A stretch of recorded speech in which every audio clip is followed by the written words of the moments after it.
Hey folks, welcome back to Ndab Africa. This is Chris once again.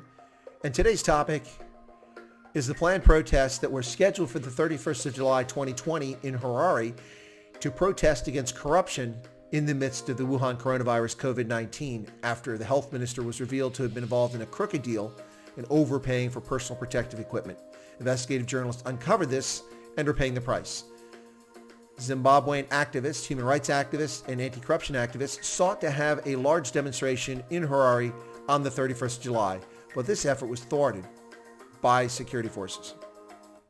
40 years of misrule under ZANU-PF in Zimbabwe has led the country into ever deeper, miserable depths.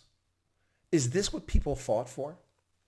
Is this why compromise was reached at the Lancaster House, so that a group of thugs could hijack a nation, misrule it, assassinate, murder, impoverish, steal? Is that what it was all about, ladies and gentlemen? Is that why there was a war in Zimbabwe? So that majority rule could come. And is this what majority rule brings? Well, Harare security forces have thwarted the anti-corruption protest that was scheduled for 31st July, as I mentioned, including the arrest of two individuals, one of whom is prominent author, and I'll talk about that in a few moments. But since arresting Hopewell Chinono and Jacob Ngavuma on the 21st of July, it appears that the Zimbabwe Republic Police seeking to repress Zimbabweans with threats, arbitrary arrests, blocking streets, and generally harassing Zimbabweans in what even Amnesty International itself calls a witch hunt. Several activists have gone into hiding the past 2 days after the police published a list of names of people they were seeking. Not people were charged with a crime, people they were seeking. And they were seeking these people because they're purportedly involved in organizing the protest, something guaranteed under Zimbabwe's constitution, yet not permissible under the government of Emerson Mnangagwa and the rule of ZANU-PF. Gosh forbid you have dissent in Zimbabwe. Watch what happens to those who have dissent. Today, the 31st of July, MDC Alliance spokeswoman Fadyaza Mahari and Henry Shivanga were arrested as well. Now, Ms. Mahari is a lawyer herself, the spokeswoman for the MDC Alliance. Police have also resorted to thuggery and using different methods to get their opponents or those they feel threaten the state. For instance, they have arrested the sister of investigative journalist Mduduzi Maturu. They arrested her on Thursday, the 30th of July, in order to compel him to come to court, refusing to release her, although she was arrested for no crime, simply to compel him to come in to the court so he could be arrested. Now, he's a journalist, investigative journalist with Zim Live.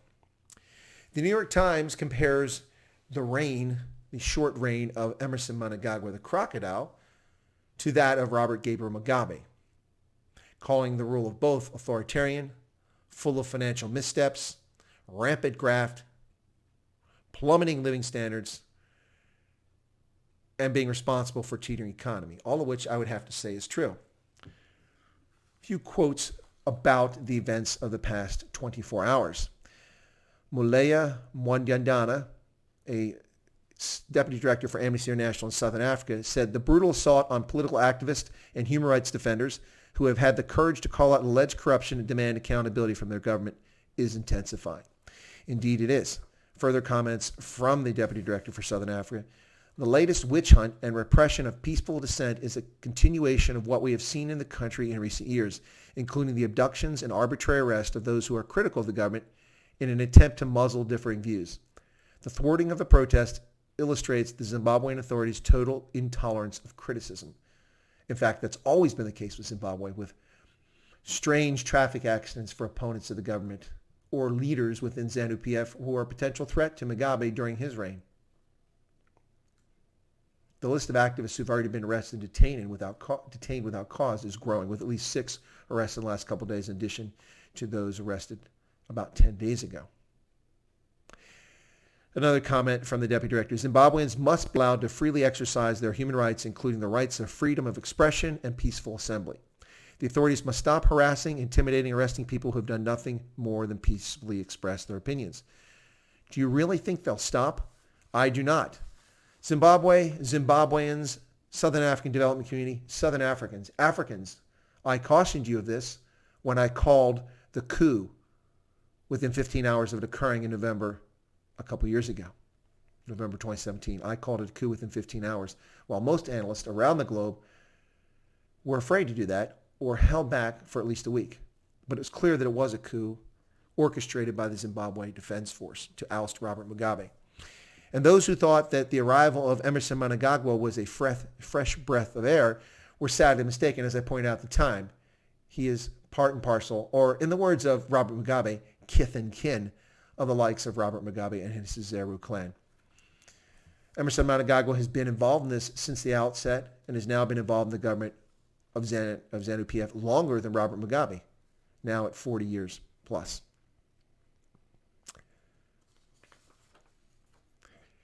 Interestingly enough, the New York Times, in an article published on the 31st of July, has some comments that I think are noteworthy, and I'll mention them here just to highlight them and comment on them. According to the New York Times, the number of opposition activists charged with treason during Mr. Mnangagwa's 3 years in office is already higher than during Mugabe's entire tenure of 37 years. Can you believe that? In 3 years, Mnangagwa has had more people arrested for a certain type of treason than Mugabe did in 37 years. Now, as I mentioned, opposition activists had hoped to hold mass rallies on Friday in response to a wave of arrests and abductions that began back in May when 3 female activists were unlawfully arrested, driven out of Harare, where they were beaten and sexually assaulted. Members of the government in opposition. And what's happened as a result of that? Arrest? No. Then the police come out with a list of names. This is an enemies list, I suppose. And people are now in hiding. Including the arrest on the 31st of July was famous Zimbabwean author and novelist Tsitsi Dangarembga. I'm very bad with her last name. My apologies for that. But Dangarembga. She was arrested for being at the protest. Now, she is longlisted for the Booker Prize, a prestigious British literary award. This could be quite embarrassing for the government of Zimbabwe, having arrested someone who may be awarded a prestigious literary prize. Police have used these lockdown restrictions under the coronavirus situation in Zimbabwe as an excuse to abuse people, to deprive them of human rights, to make arbitrary arrests, and further harass them. But it doesn't end there, ladies and gentlemen. Once again, we see the United States ambassador to Zimbabwe in hot water. Previously, we saw back during Mugabe's reign, this happened on more than one occasion.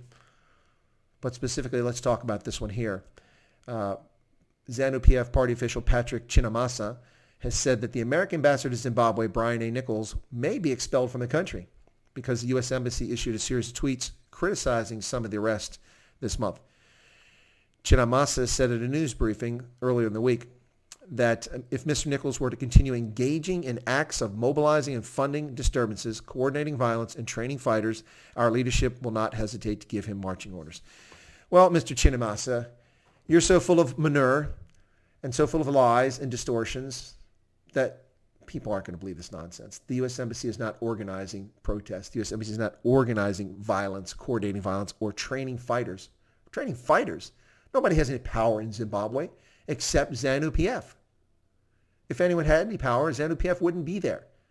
No one has threatened your existence since you destroyed ZAPU in the early 1980s. No threat to ZANU-PF's rule, ever. Even at the ballot box, when you lose, you steal the elections. Why the thin skin? Because the American Embassy's tweets are spot on, and they're pointing out the obvious. Now, I must point out the New York Times article, while it's informative and it's well written, once again carries the water for ZANU-PF with the myth of sanctions. Specifically in this article, the New York Times authors say, the situation is compounded by international sanctions on Zimbabwean individuals and institutions, which are potential obstacles to loans from the World Bank and the International Monetary Fund. No, the $2.5 billion that Zimbabwe owes to those multilateral institutions are the roadblocks to Zimbabwe getting money. In the midst of the COVID-19 crisis, they're not able to get money because they are not in good standing with these institutions because of debt they failed to repay, as well as human rights abuses. So it's a little disappointing to see the New York Times carry the water for ZANU-PF with this lie and these distortions about international sanctions. There are travel restrictions and financial transit restrictions on a list of Zimbabwean officials who are complicit in human rights abuses and crimes against humanity. That list is under 200 individuals and state-owned enterprises and is not the reason Zimbabwe is in trouble, and it is not compounding the situation in Zimbabwe. Now, as the New York Times correctly points out, amidst all of this week, the government of Emerson Mnangagwa issued a statement in which they announced a deal to provide $3.5 billion U.S. as compensation to white commercial farmers whose land was stolen from them against Zimbabwean law, in contravention of the rule of law. Many of them have now passed away, at least 600 of these commercial farmers, including a couple of dozen who were murdered during the violent farm takeovers and the theft of their land. But now Mnangagwa says that the government will compensate these farmers, not for the land itself, which was legally obtained, 42% of that commercial farmland legally obtained after the new dispensation and the country became Zimbabwe. In other words, with the approval of ZANU-PF and Robert Mugabe. 42% of commercial farmland stolen from white Zimbabweans and a few black Zimbabweans as well, but they're never talked about. So $3.5 billion for a country that doesn't have personal protective equipment, where people can't get water, where there's no money to pay for petrol, where there's no consistent supply of electricity. Things are beyond desperate in Zimbabwe. Zimbabwe doesn't have $3.5 billion to pay commercial farmers, and this was a cynical public relations ploy to divert attention from the crackdown that took place on the 31st of July and began 10 days before that in earnest. ZANU-PF cannot tolerate any dissension, whether it's in parliament, it's in the press, it's on social media. And this is sad, ladies and gentlemen. The racists out there cautioned everyone that this is what would happen under black national rule in Zimbabwe. While I don't agree with their position, there are plenty of African states that are run by black Africans quite well, without incident, and for the betterment of all citizens. Clearly, that has never been the goal or the intention of Zimbabwe. While there were major gains after 1980 in public education, in healthcare, but that's mostly because, and also in the economy, it's mostly because of a bloody, incredibly expensive, and treasury-draining civil war ended with the Lancaster House Agreement, with half the budget no longer spent on defense, and the economy tied up in shackles because of rail lines being shut down through South Africa, ports being reopened to Zimbabwe, Rhodesia. Suddenly things could change. Capital was freed, foreign direct investment could come back, violence ended, and people could go back to their lives. All of that contributed mightily to an impressive period of growth and productivity in Zimbabwe.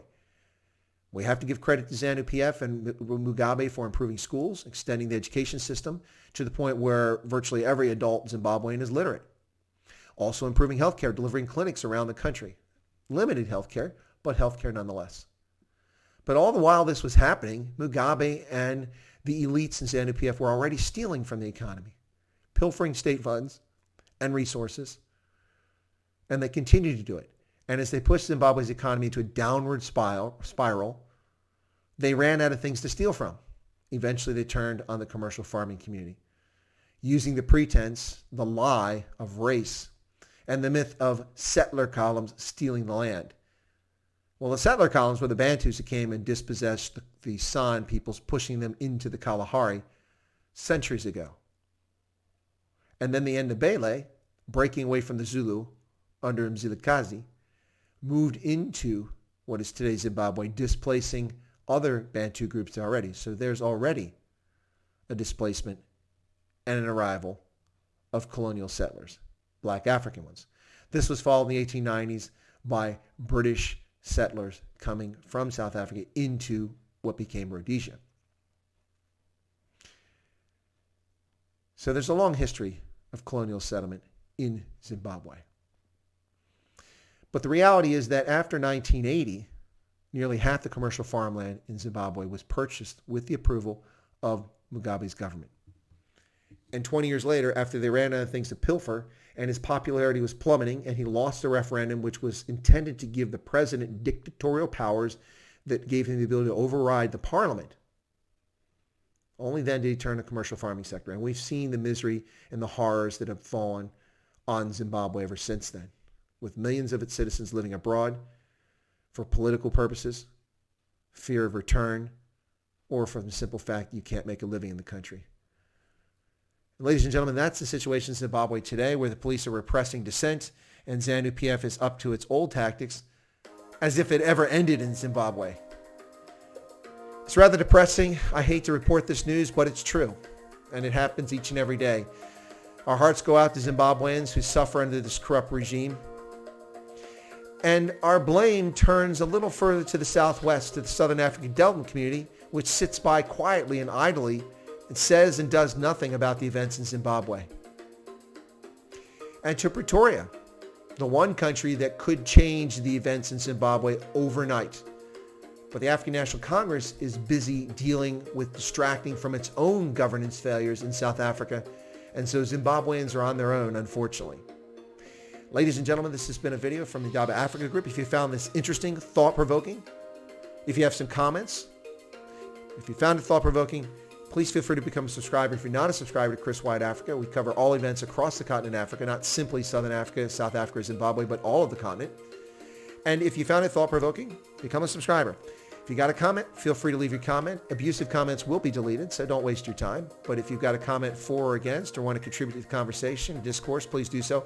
And finally, I ask that you smash the like button right down there because likes drive viewership. The more likes we get, the more likely it is that this video will be promoted so that others can learn about what's going on in Zimbabwe. I thank you for your time, for your patience, your understanding, and your patronage. God bless, and let's say a prayer for Zimbabweans.